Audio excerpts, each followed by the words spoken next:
You'll face a new enemy as you go into these halls, the Scorpion. Not to worry, this is possibly the easiest enemy in the game besides the dogs. There aren't any tricks, just hit them a few times to be rid of them. At the end of the hall, there's a chest on the left. It would be a phoenix feather, but if you've maxed out the meter, it becomes a bunch of red orbs. Now go onto the elevator and press R1 to descend. You'll want to use Helios's head in this dark tunnel. Fortunately, you can see by your weapons for when you encounter enemies. You'll find a lot of scorpions in this tunnel, but they should be no problem. Just aim for the center of the group to do the maximum amount of damage. At the end of this hall, you'll find a green chest. If you're missing any life at all, we recommend you get it since you're not coming back. Now jump to this crate. When the cinematic ends, some armored cyclopses will drop in. We recommend using your Blades of Exile so you can stun them more easily, and for your magic, which will come in handy in a minute. Make sure to grab the enemies when indicated so you're invincible while you kill them. This will be particularly helpful in a moment. Once you kill one, a regular cyclops will come in. Immediately start attacking him. A lot more armored cyclopses will be coming in, and you can ride this cyclops and use him to do damage to them. This only lasts for a short time, so when you kill the regular cyclops, get ready to get in the middle of the group and use your magic. This is especially helpful if you've upgraded your Blades of Exile. Make sure to dodge the armored cyclops' attacks. This is also a good time to use your Blade of Olympus. Using magic liberally and taking advantage of invincibility when you kill the enemies, you should be able to get through this fight without taking too much damage. Before leaving this crate, go towards the camera to find two more chests. One has a Gorgon eye and the other has a Minotaur horn. Now go grab the health and save if you want. Use Helios's head to make this wall disappear and go down the hall. Once in this room, look to the left and right for two red chests. Now drop down and look to the right for another hidden chest. With the room plundered, go left and pull the switch to flood the room. Open the chest with red orbs on the left and then climb into the right doorway. At the end of this hall, you'll find an elevator. Go up to find some more scorpions in a rather dark room. It's easy to walk off this path accidentally, so use Helios's head to light the way. At the end of the path, use Solar Flare to light up a net on the right. There's also a blue chest on the left. Get it and then climb the net. At the top, you'll have to fight two Medusas. They aren't much different than the Gorgons. Make sure to dodge out of their gaze to avoid becoming stone. The death sequence requires you to move the left control stick, so be ready for that. Once they're dead, jump the gap and try to land right in front of the boots icon. Instead of running up the wall, keep going along the path and you'll find some hidden chests. Once you have all three, go back along the path and run up the wall at the boots indicator. Open the door and kill the scorpions on the other side. Now open this second door and make sure to get the red chest on the right. Grab the green or blue chests if you need them, then go left. Now jump to the crate. Once you land, you'll be attacked by scorpions.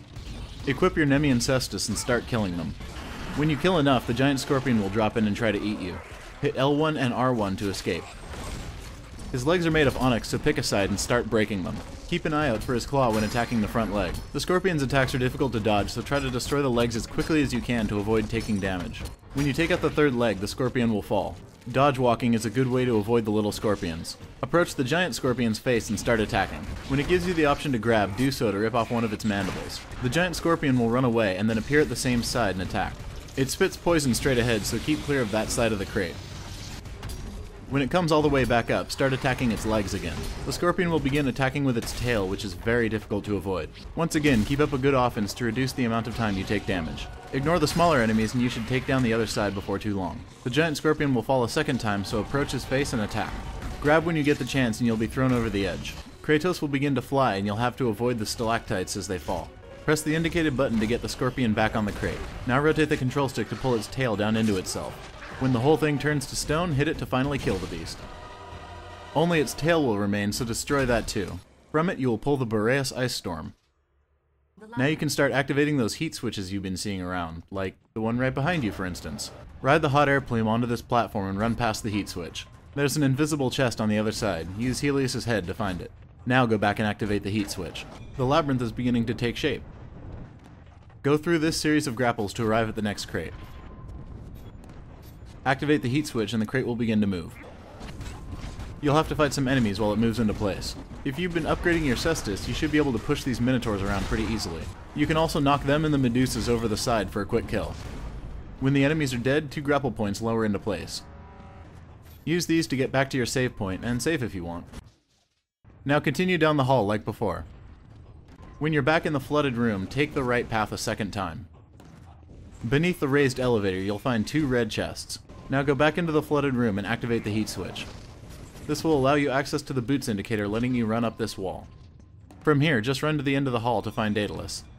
When this cinematic ends, grab the green or blue chests if you want, and then make sure to grab all the chests on the right side. You should get a tidy sum of red orbs. Now jump onto the rope and climb it to the end. From this platform, use the grapple point to ascend.